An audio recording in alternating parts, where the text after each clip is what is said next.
19 ವರ್ಷದ ವಯಸ್ಸಿನಲ್ಲಿ ಬಹಳಷ್ಟು ಜನ ಕಾಲೇಜಿನಲ್ಲಿ ಅಸೈನ್ಮೆಂಟ್ಗಳಲ್ಲಿ ಬ್ಯುಸಿ ಆಗಿರ್ತಾರೆ. ಆದರೆ ಒಬ್ಬ ಯುವಕ ಮಾತ್ರ ದೇಶದಾದ್ಯಂತ ಸುತ್ತಾಡ್ತಾ ಅಗ್ಗದ ಹೋಟೆಲ್ಗಳಲ್ಲಿ ತಂಗ್ತಾ ಇದ್ದ.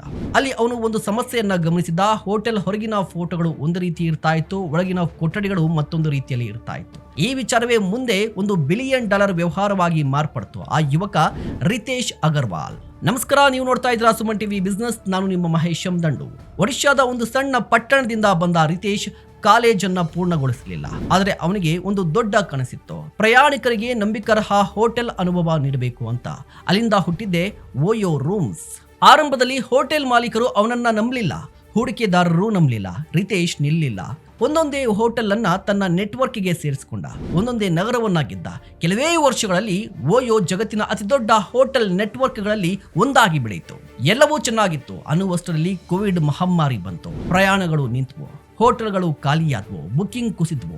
ಎಲ್ಲರೂ ಒಂದೇ ಮಾತು ಹೇಳಿದ್ರು, ಓಯೋ ಕತೆ ಇನ್ನ ಮುಗೀತು ಅಂತ. ಇದೇ ಸಂದರ್ಭದಲ್ಲಿ ರಿತೇಶ್ ಒಂದು ಮಹತ್ವದ ನಿರ್ಧಾರವನ್ನ ತೆಗೆದುಕೊಂಡ್ರು. ವೆಚ್ಚಗಳನ್ನ ಕಡಿಮೆ ಮಾಡಿದ್ರು, ವ್ಯವಹಾರ ಮಾದರಿಯನ್ನ ಬದಲಿಸಿಕೊಂಡ್ರು, ಲಾಭದಾಯಕ ಬೆಳವಣಿಗೆಯ ಮೇಲೆ ಗಮನ ಹರಿಸಿದ್ರು.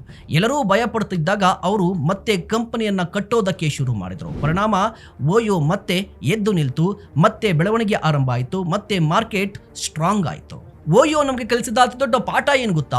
ಸಮಸ್ಯೆಗಳು ಬಂದಾಗ ದೊಡ್ಡ ಕಂಪನಿಗಳು ಹುಟ್ಟುವುದಿಲ್ಲ. ಸಮಸ್ಯೆಗಳ ನಂತರವೂ ಉಳಿದುಕೊಳ್ಳುವ ಕಂಪನಿಗಳೇ ದೊಡ್ಡ ಕಂಪನಿಗಳಾಗುತ್ತವೆ. ಬೀಳೋದು ಸೋಲಲ್ಲ, ಮತ್ತೆ ಏಳೋದನ್ನ ನಿರಾಕರಿಸುವುದೇ ನಿಜವಾದ ಸೋಲು. ಇದೇ ಓಯೋ ಕಮ್ಬ್ಯಾಕ್ ಮೈಂಡ್ ಸೆಟ್. ನೀವೇನ್ ಹೇಳ್ತೀರಾ? ದಯವಿಟ್ಟು ಕಮೆಂಟ್ ಮಾಡಿ. ಇಂತಹ ಮತ್ತಷ್ಟು ಕಂಟೆಂಟ್ಗಾಗಿ ನೋಡ್ತಾ ಇರಿ ಸುಮನ್ ಟಿವಿ ಬಿಸ್ನೆಸ್.